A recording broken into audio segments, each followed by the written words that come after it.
The compound sentence क्या है और इसके कैसे सेंटेंस होते हैं, आइए हम लोग जानते हैं।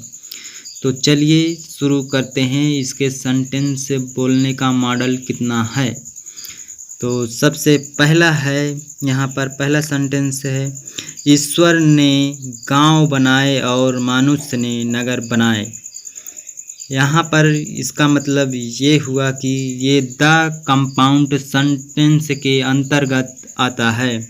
जो नेक्स्ट बोला जाता है वह है, रमेश कुशग्राह बुद्धि है किंतु वह परिश्रमी नहीं है। यह भी सेंटेंस जो है द कंपाउंड सेंटेंस के कैटेगरी में आता है। तीसरा क्वेश्चन है, मैं क्रोधित था फिर भी मैं शांत रहा। यह भी सेंटेंस जो है द कंपाउंड सेंटेंस के अंतर्गत आता है। यहाँ पर इंग्लिश भी दिया गया है, इंग्लिश आप लोग पढ़ लीजिए, क्योंकि इंग्लिश हम पढ़ेंगे तो ज़्यादा टाइम की वीडियो बन जाएगी। यहाँ पर चौथा सेंटेंस लेते हैं द कंपाउंड सेंटेंस का। तो जल्दी करो अन्यथा तुम्हें देर हो जाएगी।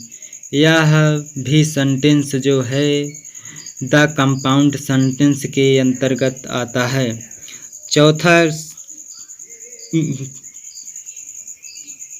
पांचवा सेंटेंस है, राम को काफ़ी पसंद है और उसके भाई को भी। या तो आप बोल सकते हैं, राम और उसके भाई को काफ़ी पसंद है। यह भी सेंटेंस जो है द कंपाउंड सेंटेंस के अंतर्गत आता है। नेक्स्ट लेवल पर है छठा,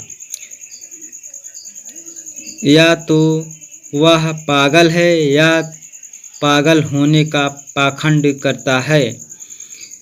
यह भी सेंटेंस का मॉडल जो है द कंपाउंड सेंटेंस के मॉडल के अंतर्गत आता है। ना तो वह आया और ना उसने कोई पत्र ही भेजा। यह वर्ड नहीं वाक्य बोला जाता है। इसे सेंटेंस को वाक्य बोला जाता है। ठीक है। तो 7 नंबर पे जो था वह है, ना तो वह है आया और ना उसने कोई पत्र ही भेजा। यह भी सेंटेंस जो है द कंपाउंड सेंटेंस के अंतर्गत आता है। 8वें नंबर पे है, 8वें नंबर है, उसकी केवल टिकट ही नहीं खोई बल्कि उसका सामान भी खो गया। यह सेंटेंस जो है द कंपाउंड सेंटेंस के अंतर्गत आता है। उसने कठिन परिश्रम किया अतः वह पास हो गया। यह भी सेंटेंस जो है द कंपाउंड सेंटेंस के कैटेगरी में आता है। नेक्स्ट सेंटेंस है, उसने परीक्षा में नकल की अतः उसे दंडित किया गया।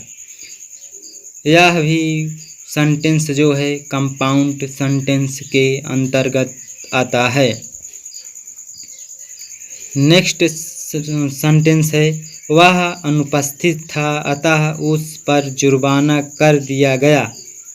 यह भी जो है सेंटेंस कंपाउंड सेंटेंस के कैटेगरी में आता है। तो आप लोग समझ ही गए होंगे द कंपाउंड सेंटेंस किसे कहते हैं और कैसे बोला जाता है। हमने बता दिया है। आप चाहे तो अपने हिसाब से अलग अलग एग्जाम्पल में बना सकते हैं। जैसे कि माना जाए, ईश्वर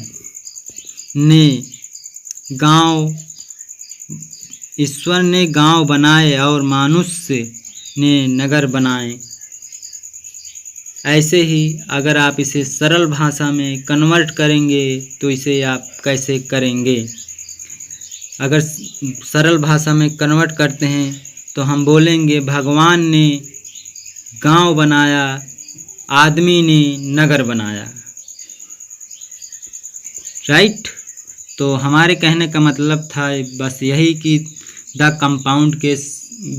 कंपाउंड सेंटेंस के अंतर्गत कितने सेंटेंस आते हैं, तो ऐसे ही सेंटेंस आते हैं। तो बस इस वीडियो में इतना ही। अगर यह वीडियो आपको पसंद आया हो तो हमारे चैनल को कर लो subscribe. Thank you for watching video.